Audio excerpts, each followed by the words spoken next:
The auctioneer's voice was a sharp, clinical drumbeat hammering through the speaker of my phone. Going once, going twice. I leaned back in my leather office chair, staring out at the city skyline from 50 floors up, a world away from the stuffy auction hall where my past was being sold to the highest bidder.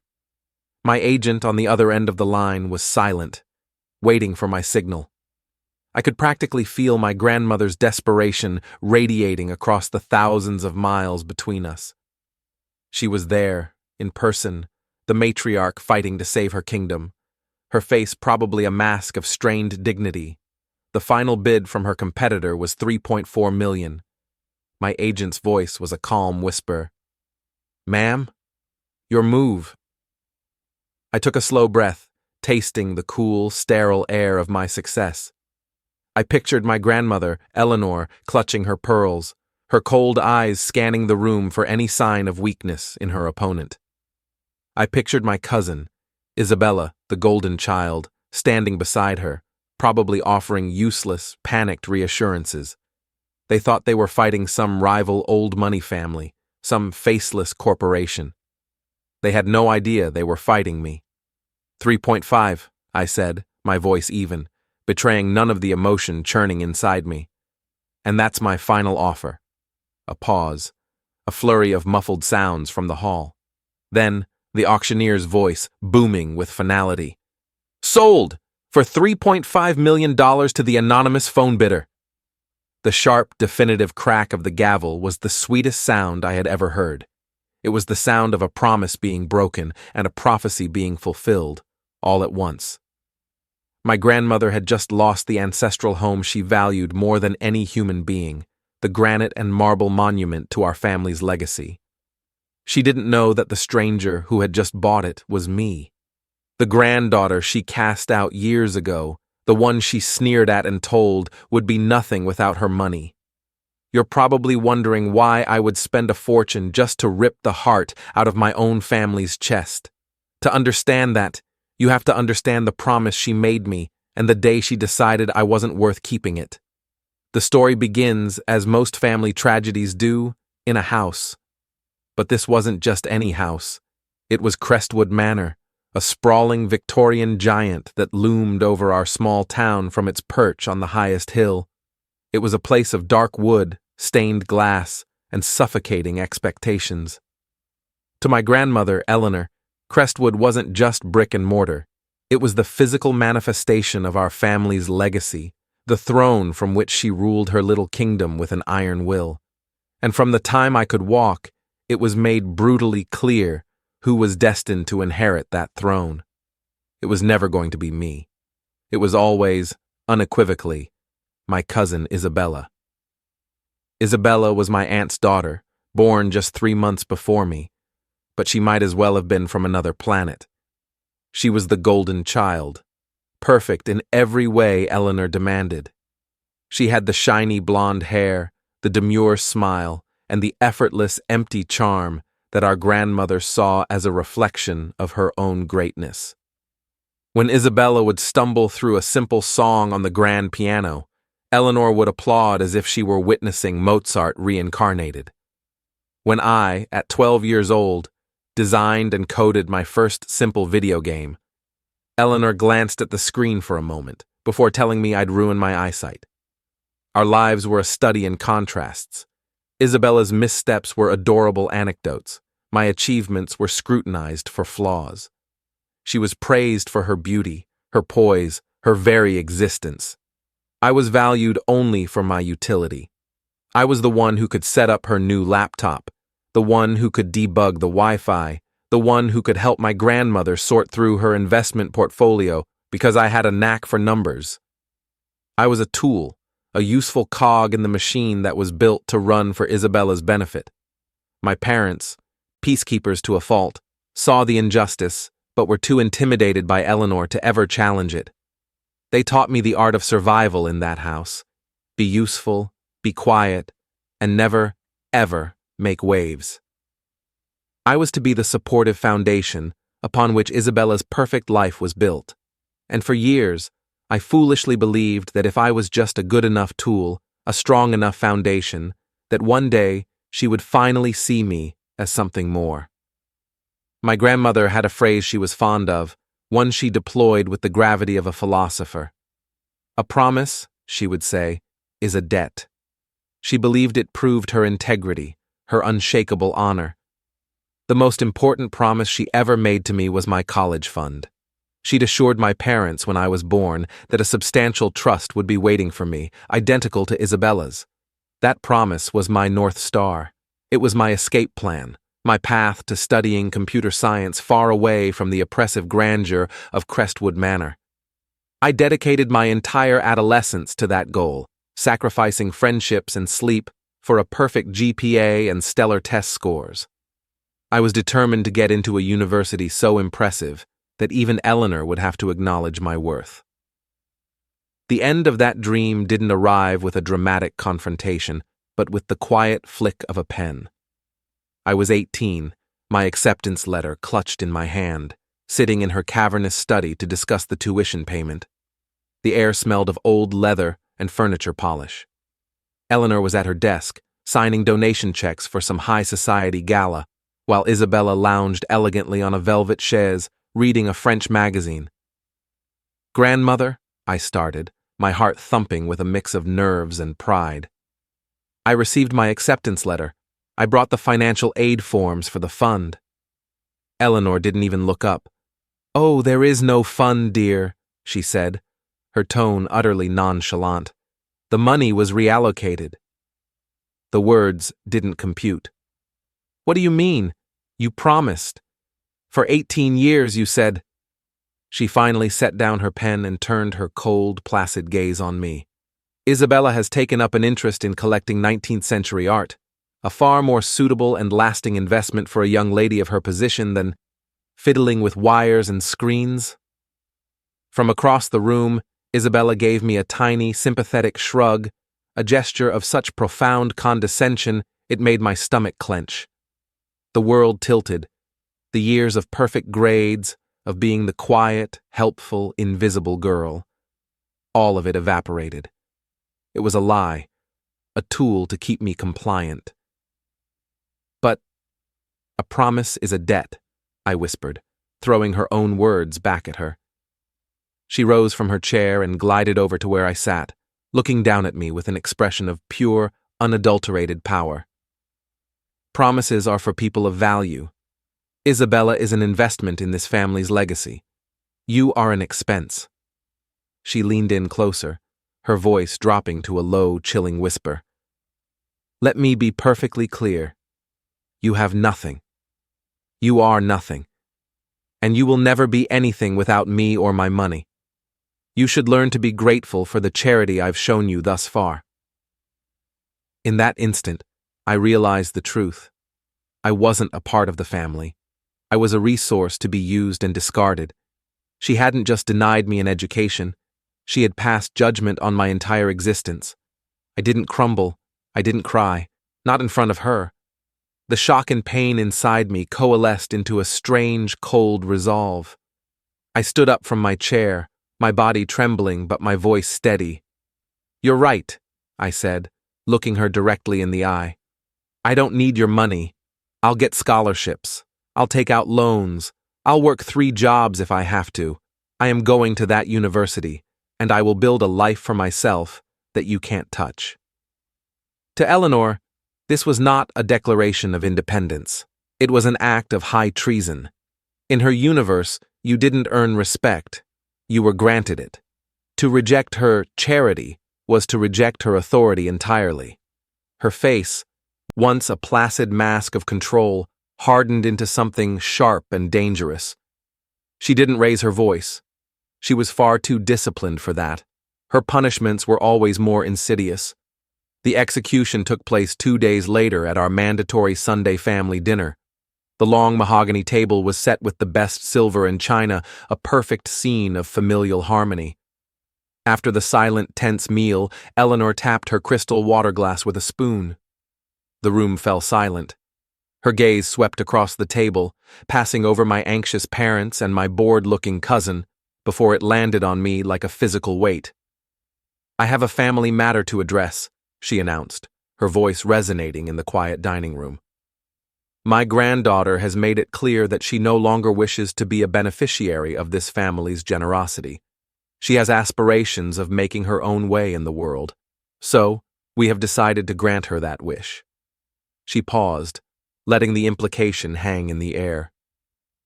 My parents stared at their empty plates, transformed into statues. Isabella examined her fingernails with detached interest.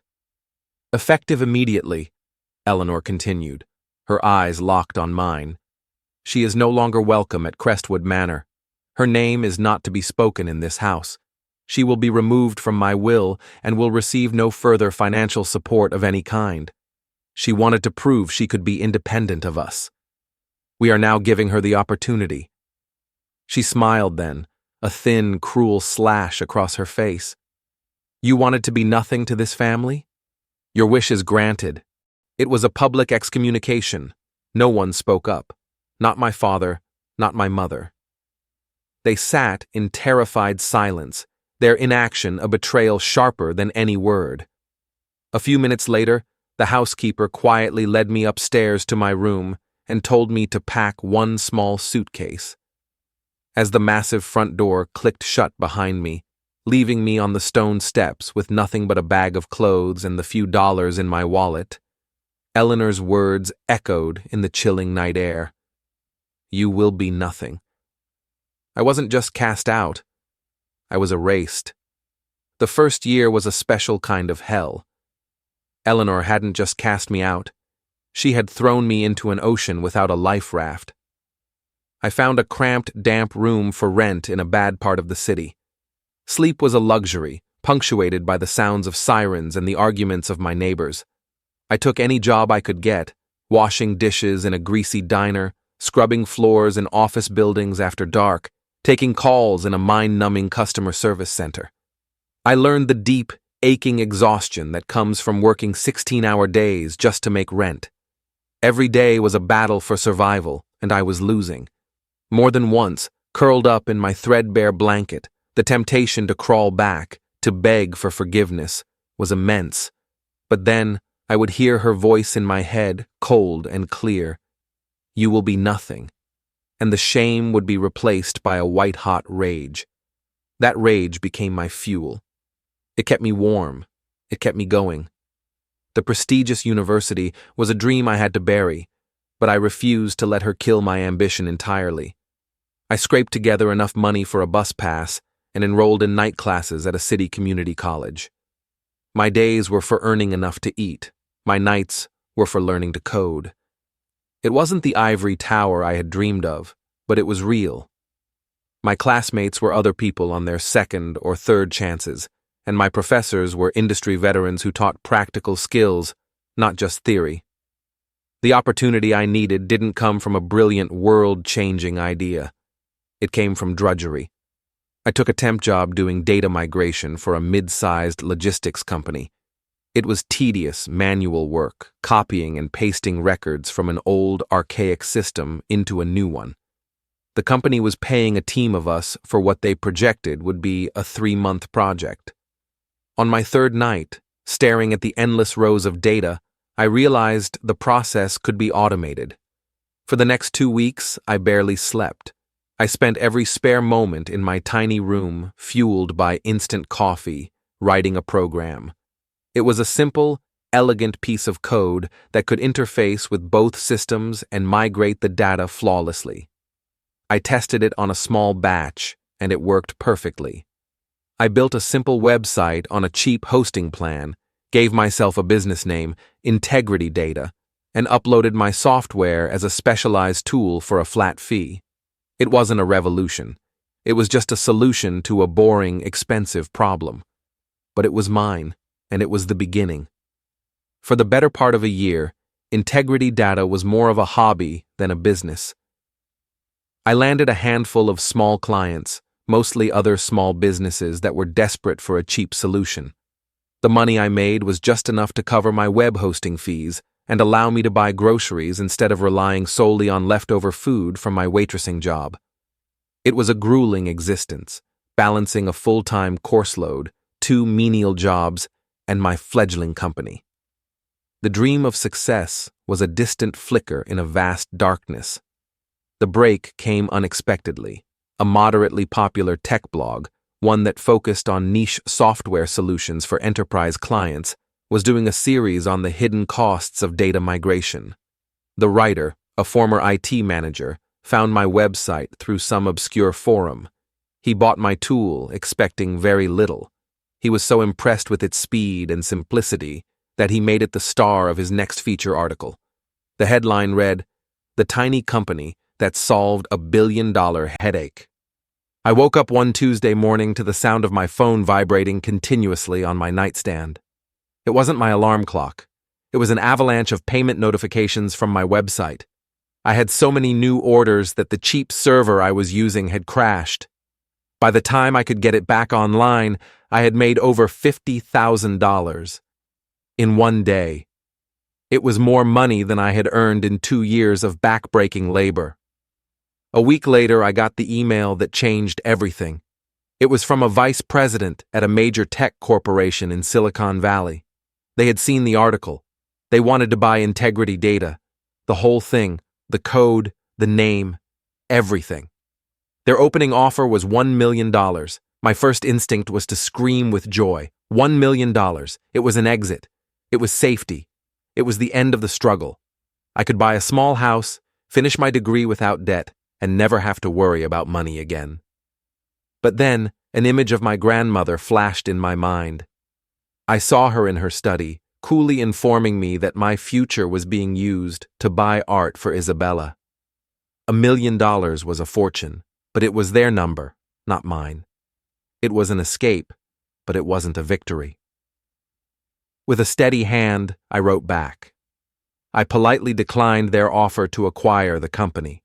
Instead, I proposed a non-exclusive licensing deal. I would retain ownership, and they would pay an annual fee to use my software. The negotiations began.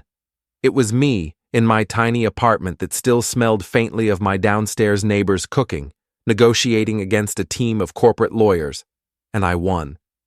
The final number we agreed on was a multi-year deal that would pay me more every single year than their initial buyout offer. That was the day I quit my jobs. It was the day I realized I was no longer just surviving. I was building an empire. And the sole purpose of that empire would be to one day stand before my grandmother and show her exactly what the nothing she had created was capable of. The licensing deal wasn't a finish line. It was a starting gun. I took the security it gave me and went on the offensive. I immediately reinvested every cent back into integrity data. I hired the 2 sharpest coders from my night classes, promising them stock options instead of huge salaries. We rented a small, no-frills office in a boring corporate park. While other tech founders were getting profiled in magazines and giving TED Talks, I became a ghost. I appointed a trusted early employee as the public-facing CEO, while I remained the sole owner and chief technology officer, a mysterious figure known only to a handful of people. My privacy was my most valuable asset. For the next 5 years, my life was a Spartan routine of work, investment, and learning. I didn't buy a mansion or a sports car. I drove a 5-year-old sedan and lived in a nice but unremarkable condo. My focus was absolute. We expanded our software suite, developing tools for data security, logistics management, and predictive analytics. I acquired smaller companies, absorbing their technology and talent. Integrity Data grew from a small tool into a multifaceted enterprise software corporation with a 9-figure valuation. My personal wealth grew in silence alongside it, a vast, hidden reservoir of power. As my resources swelled, I turned my attention back to the family who had erased me. It wasn't for nostalgia, it was for reconnaissance. I hired a discreet financial investigation firm to compile a complete dossier on Eleanor and Isabella. The reports confirmed what I suspected. My grandmother, blinded by arrogance and out of touch with the modern economy, had made a series of catastrophic investment decisions. She had tried to keep up with the new money billionaires and had been fleeced. Isabella, meanwhile, was a bottomless pit of vanity projects. Failed fashion lines, a disastrous attempt at becoming a social media influencer, and funding for artistic boyfriends had drained millions. They were propping up their extravagant lifestyle with debt, leveraging their assets to the hilt. The last and greatest asset they had left was Crestwood Manor. They had taken out multiple mortgages on the property, desperately trying to maintain the illusion of their old money dynasty. They were drowning, putting on a brave face for the local society pages while the water rose around their necks. They were walking toward a cliff, and they couldn't even see the edge. And they had no idea that I was the one who was waiting at the bottom. The news arrived via a single encrypted line in an email from my private investigator. Final notice of foreclosure has been served. Public auction scheduled. I read the sentence, then leaned back in my chair and stared at the ceiling of my office. There was no triumphant fist pump, no cackle of delight. There was only a deep, glacial calm. It was the feeling of a predator that has watched its prey wander into a perfectly laid trap. Eleanor's arrogance had been the bait, and her mountain of debt was the snare. The auction was simply the closing of the steel jaws. My planning began within the hour. The first call was to my primary attorney, a silver-haired shark named Marcus Thorne, whose firm specialized in discreet transactions for the ultra-wealthy. I didn't give him the backstory. I didn't need to. For him, this was just another acquisition. "Marcus," I said, my voice flat and professional. "A residential property is coming up for auction. I want it. I want it acquired under a blind LLC, untraceable to me or any of my known companies. I want you to act as my agent by phone. Your instructions are to secure the property. Price is not a concern." He was quiet for a moment. "Any sentimental value, or is this a teardown?" "The highest sentimental value," I replied. "Which is why you will not be outbid, under any circumstances. I am authorizing a transfer of $50 million to an escrow account. I don't imagine it will even approach that, but I want our financial superiority to be absolute. No one in that room should even think they have a chance." "Understood," he said.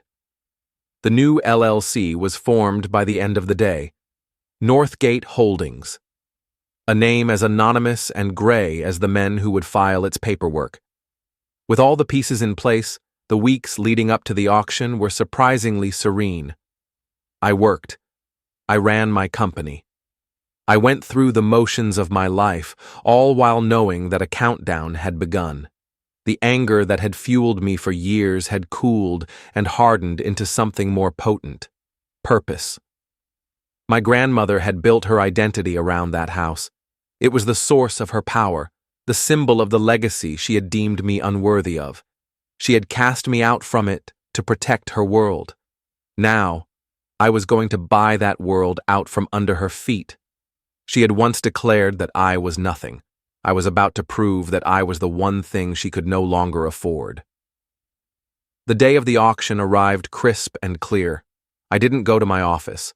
I stayed home, in my quiet condo, with a single, secure phone line open. On the other end was Marcus, patched into the auction hall. He also had an assistant in the room, feeding him discreet updates on the atmosphere and, more specifically, on the reactions of my grandmother and cousin. "They're in the front row," Marcus's calm voice reported as the proceedings began. "They look nervous, but they're putting on a brave face. My source says they scraped together a financing deal with some old family friends. They think they have a fighting chance." "Let them think that," I said, swirling the ice in my glass of water. "Let the other bidders wear them down first." The bidding opened. As expected, a few local real estate developers and wealthy individuals pushed the price up steadily. Eleanor and her proxy, a man from her own law firm, bid confidently at first, swatting away the early competition. The price climbed past $2 million, then $2.5 million. The assistant's texts came through Marcus. "Eleanor looks confident. She just patted Isabella's hand." Soon, It was just down to two bidders, a serious-looking woman representing an investment group and Eleanor's man. They traded blows, driving the price up to $3 million, 3.1, 3.2. The increments were getting smaller. Eleanor's team was starting to strain. Nervous now? Grandmother is no longer looking around the room, staring straight ahead. Jaw is tight. The investment group bid $3.4 million. The room went quiet. Eleanor's lawyer looked at her. She gave a slight tense nod. He bid $3,450,000. It sounded like their absolute limit. The investment group conferred for a moment, then shook their heads. They were out. A wave of visible relief washed over Eleanor. She thought she'd done it. The auctioneer raised his gavel. "Going once." "Marcus," I said, my voice low and even. "Now." $3.5 million. Marcus's voice cut through the expectant silence of the room. It was our first and only bid. The assistant's text was instant. Chaos. Everyone is looking around. Eleanor is white as a sheet. The auctioneer looked at Eleanor's bidder. "Sir, the bid is $3.5 million. The man just stared at his feet, defeated. He had nothing left. Eleanor didn't move. She looked like a marble statue. "Going once," the auctioneer called out again. "Going twice." A heavy pause filled the room. "Sold for $3.5 million to the anonymous phone bidder Northgate Holdings." The gavel cracked like a gunshot. I slowly hung up the phone. Phase 1 was complete. Her castle was mine. The next step was to let her know which ghost had come back to haunt her. I gave them 29 days. The legal terms of the sale stipulated a 30-day period for the former owners to vacate. For 29 days I allowed them to wallow in their defeat, to pack up the remnants of their shattered dynasty, all while wondering about the identity of the mysterious corporation that had undone them. On the morning of the 30th day, I flew back to my hometown for the first time in nearly a decade. The town felt smaller, the familiar streets less imposing. The power dynamics had shifted. I wasn't the scared girl running away anymore. I was a queen returning to claim her territory. I had my attorney inform Eleanor that a representative from Northgate Holdings would be arriving at noon to inspect the property and collect the keys. I'm sure she was steeling herself to plead with some faceless corporate drone for more time. I drove my rental car up the long, winding driveway of Crestwood Manor. The gardens were already showing signs of neglect. A large moving van was parked by the service entrance, a few movers casually loading boxes filled with what was left of their lives. The grand front door stood wide open. I walked in without knocking. The grand foyer, once a symbol of immaculate order, was a landscape of chaotic decline. Cardboard boxes were stacked everywhere, scrawled with labels like Isabella's shoes and dining room, silver. My grandmother and cousin stood in the middle of the mess. Eleanor's posture was still rigid, but she looked tired, aged. Isabella just looked lost, her face puffy from crying. They both looked up as my footsteps echoed on the marble floor, expecting a junior associate in an ill-fitting suit. They didn't recognize me at first. They saw an expensive coat, a designer handbag, and a woman who carried herself with an authority they were no longer accustomed to. Eleanor's face hardened, ready to launch into a prepared speech. "I am Eleanor Vance, the former," she began, her voice strained. I slowly pulled off my sunglasses, letting her get a clear look at my face. "I know who you are, Eleanor," I said. The transformation on her face was a slow-motion car crash of emotion, confusion, disbelief, denial, and then, finally, a wave of sickening, horrified understanding. Her mouth opened, but no sound came out. Beside her, Isabella simply whispered my name like it was a curse. I gave them a small, cold smile. The same kind of smile Isabella had given me all those years ago when she'd been gifted my future. "Hello, grandmother. Hello, Isabella. I'm the representative from Northgate Holdings. I'm here for the keys." For a full minute, the cavernous foyer was silent, save for the sound of a mover dropping a box in the truck outside. Eleanor's face, a canvas of shock, finally hardened into its familiar mask of imperial rage. This wasn't possible. Her world didn't allow for this kind of reversal. "You?" she finally hissed, her voice dripping with venom. "This is some kind of sick joke. You couldn't possibly have the resources. You are a nobody." "I was a nobody," I corrected her, my voice as cold and polished as the marble floor beneath my feet. "But you gave me a gift that day you threw me out, grandmother. A gift more valuable than any trust fund. You gave me nothing to lose and everything to prove." I took a deliberate step closer, invading her space, forcing her to tilt her head back to meet my gaze. "I remember standing on that porch with $20 in my pocket, listening to your final judgment. You said I would be nothing without your money." I paused, letting the memory fill the space between us. "Well, I made my own money. I built my own world. And now I've come back to buy yours." Isabella, finally snapping out of her stupor, burst into tears. "But we're family," she wailed, a pathetic, desperate plea. "How could you be so cruel? You have to forgive us." "Forgive you?" I let out a short, sharp laugh, devoid of any humor. The time for forgiveness was when I was a child who needed a family. The time for forgiveness was when you stood by and watched her destroy my future to fund your whims. That time is long past. This is the time for consequences. I turned my attention to the moving foreman who was trying his best to be invisible. "Excuse me. Your client is no longer the owner of this property. I am. Your contract is now with me. Please expedite the removal of all remaining personal effects from my house. Their tenancy expired at noon." "You can't do this!" Eleanor shrieked, her composure finally cracking completely. "This is my home!" "Not anymore," I said, turning my back on her to look around the foyer, already picturing where I would put my own furniture. I glanced over my shoulder at a sobbing Isabella. "Actually, Isabella, don't be so distraught. I'm thinking of hiring some local help to manage the estate. The gardens are a mess. Perhaps you could send me your resume. I'm sure we could find a position for you that requires minimal skills."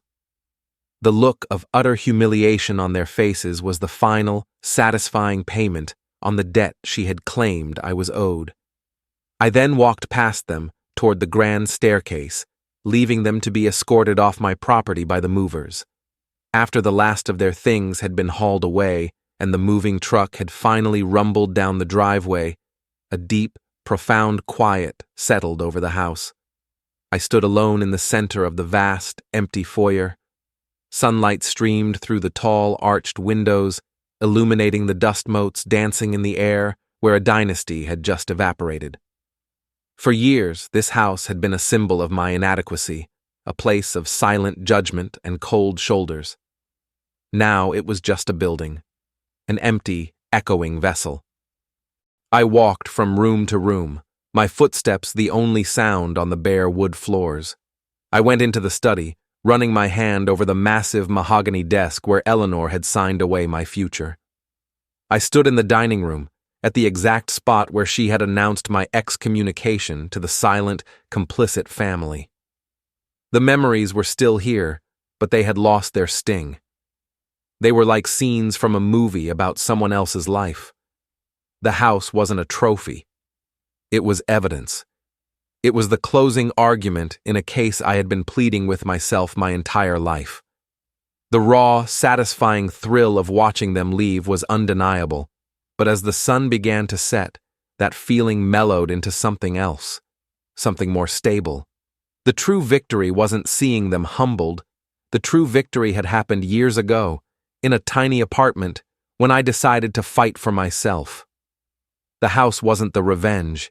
It was merely the confirmation that I had won the war within myself long ago. The fortune I built wasn't just to prove her wrong. It was to prove to the broken girl she had cast out that she was worthy of her own rescue. I never saw them again, but I heard they moved into a small, rented apartment in a neighboring state, living off the meager charity of their few remaining friends. They faded into the obscurity they had always feared, their names no longer carrying any weight. I have no desire to live in Crestwood Manor. Its walls are saturated with a legacy of exclusion and cruelty, so I am giving it a new purpose. Next fall, it will reopen as the headquarters of the Integrity Scholars Foundation, a non-profit I have endowed to provide full scholarships and mentorship to gifted young people from low-income backgrounds who wish to study technology. The ballroom that once hosted debutante balls will now be a computer lab. The library once filled with leather-bound vanity books will now be a collaborative workspace. This house, once a symbol of inherited privilege, will now be a place where futures are earned, not given. It will no longer be a monument to one family's pride, but a launchpad for 100 new beginnings.